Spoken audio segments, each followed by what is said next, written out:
Anda telah mengunduh podcast yang dipaparkan oleh Pendeta Dr. Erastus Sabdono ini dari truth.id/voice. Selamat mendengarkan podcast ini. Shalom saudara sekalian, salam sejahtera dalam kasih Tuhan kita Yesus Kristus. Kebenaran hari ini harus bertindak. Banyak orang Kristen yang disesatkan oleh pikirannya yang tidak mengerti kebenaran Alkitab secara tepat.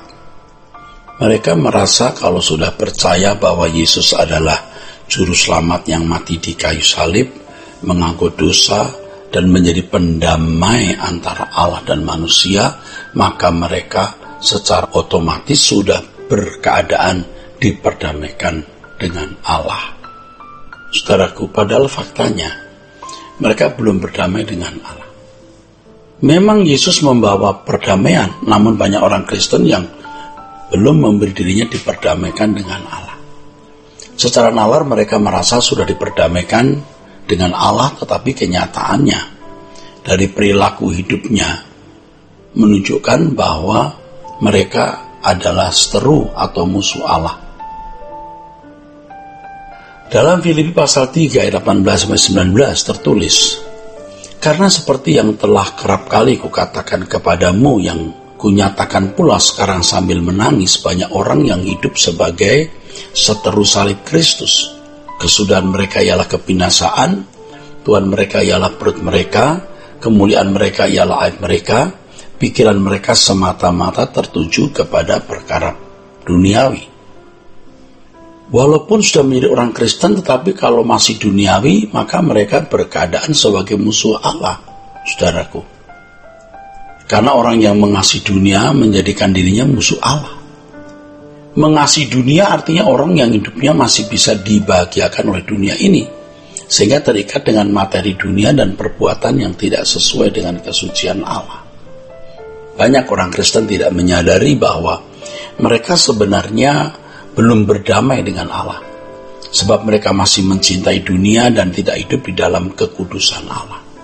Itulah sebabnya mereka tidak bersungguh-sungguh berusaha untuk membangun perdamaian dengan Allah. Pada waktu merayakan Natal pada bulan Desember, semua orang Kristen mengatakan bahwa Yesus telah datang ke dunia, kedatangannya menyelamatkan manusia. Semua juga mengucap syukur dalam suasana euforia sukacita merayakan kedatangan Sang Juru Selamat. Dari kehebohan dan hingar-bingar serta kemeriahan Natal yang dirayakan, dikesankan mereka semua sudah memiliki keselamatan, saudaraku. Sudah memiliki perdamaian dengan Allah. Padahal faktanya banyak dari mereka yang belum berdamai dengan Allah atau tidak memberi diri untuk diperdamaikan dan diselamatkan. Banyak orang Kristen berpikir bahwa keselamatan diterima secara otomatis ketika seseorang mengakui bahwa Yesus adalah juru selamat. Kemudian mereka merasa sudah berdamai dengan Allah karena mengakui Yesus adalah sarana pendamaian antara Allah dengan manusia. Doktrin dalam sistematika teologi pada umumnya memformat demikian, sehingga jemaat terformat dalam pikirannya bahwa mengakui Yesus sebagai sarana pendamaian antara Allah dengan manusia berarti sudah berkeadaan berdamai dengan Allah. Ini sebuah pengajaran yang menyesatkan. Tetapi pada umumnya teolog dan jemaat yang mendengar ajarannya berpandangan demikian juga.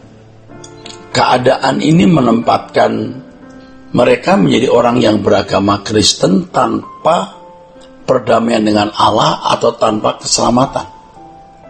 Keadaan ini mengkondisi mereka tidak mengerjakan keselamatan sehingga kehidupan mereka tidak dikembalikan ke rancangan Allah semula. Sungguh sangat mengerikan, saudaraku. Seolah-olah Allah sendiri diam atau senyap. Seakan-akan Allah sendiri diam atau senyap, saudaraku sekalian. Nah, ini yang kita harus serius memperhatikan hidup kita. Kalau seorang tidak sungguh-sungguh memeriksa diri dan mengoreksi diri dengan seksama, wah, dia tidak akan pernah mengenal siapa dirinya. Sampai mati, saudaraku, akan gagal mengenal dirinya dengan baik. Merasa dirinya sudah berdamai dengan Allah, merasa dirinya sudah selamat, padahal belum. Kita harus melihat bahwa perdamaian dengan Allah memiliki dua aspek. Pertama, ketika masih belum mengenal Yesus, Yesus sudah mati bagi kita.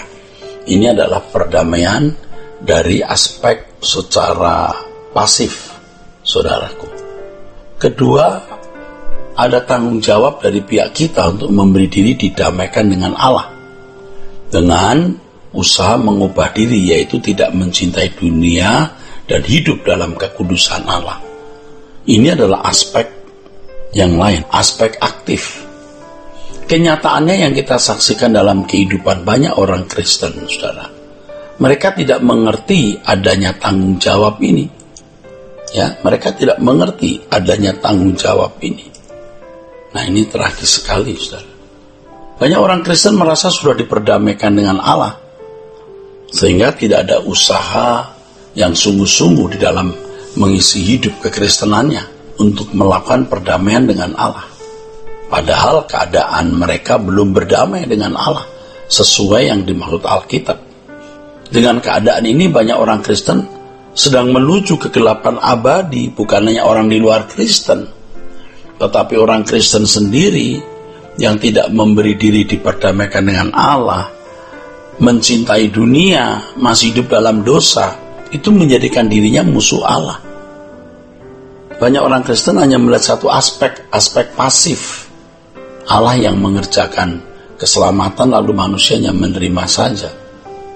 Orang-orang Kristen seperti ini ya, menunjukkan bahwa mereka hanya melihat satu aspek dari perdamaian itu, yaitu aspek secara pasif. Bahwa Allah telah mendamaikan dirinya dengan manusia pada waktu manusia masih berseteru, saudaraku. Adapun aspek yang satu tidak diperhatikan, yaitu berilah dirimu diperdamaikan. Kematian Yesus sebagai korban adalah langkah memikul dosa semua manusia, ya, semua. Tetapi perdamaian dengan Allah hanya untuk umat pilihan yang terpanggil. Itulah sebabnya panggilan untuk sempurna seperti Bapa, serupa dengan Yesus, hanya diberikan untuk umat pilihan. Dalam hal ini dituntut perjuangan berat. Ya. Itulah sebabnya dikatakan bahwa mengikut Yesus atau diselamatkan adalah masuk jalan sempit. Perjuangan berat. Kalau seorang Kristen menganggap bahwa kekristenan adalah jalan mudah untuk masuk surga, sehingga tidak ada usaha yang serius meninggalkan dunia dan hidup dalam kekudusan, maka itu berarti penyimpangan, kebodohan, dan itu kesesatan. Dan orang-orang Kristen yang menganggap bahwa kekristenan adalah jalan mudah untuk masuk surga, sehingga tidak ada usaha sungguh-sungguh untuk mengubah diri, guna bisa berdamai dengan Allah, hidup dalam persekutuan yang benar dengan Allah. Orang-orang Kristen yang tidak pernah menjadi anak-anak Allah yang baik. Kiranya kebenaran hari ini memberkati kita sekalian. Sola Gracia. Untuk berlangganan renungan harian dalam bentuk cetak, silakan hubungi Truth Literatur di nomor telepon 0878 7870 7000. Untuk mendapatkan CD khotbah, MP3 renungan Truth, dan CD album lagu produksi Sola Gracia, Anda dapat menghubungi di hari dan jam kerja di nomor telepon 021 638 60953. Tuhan Yesus memberkati. Sola Gracia.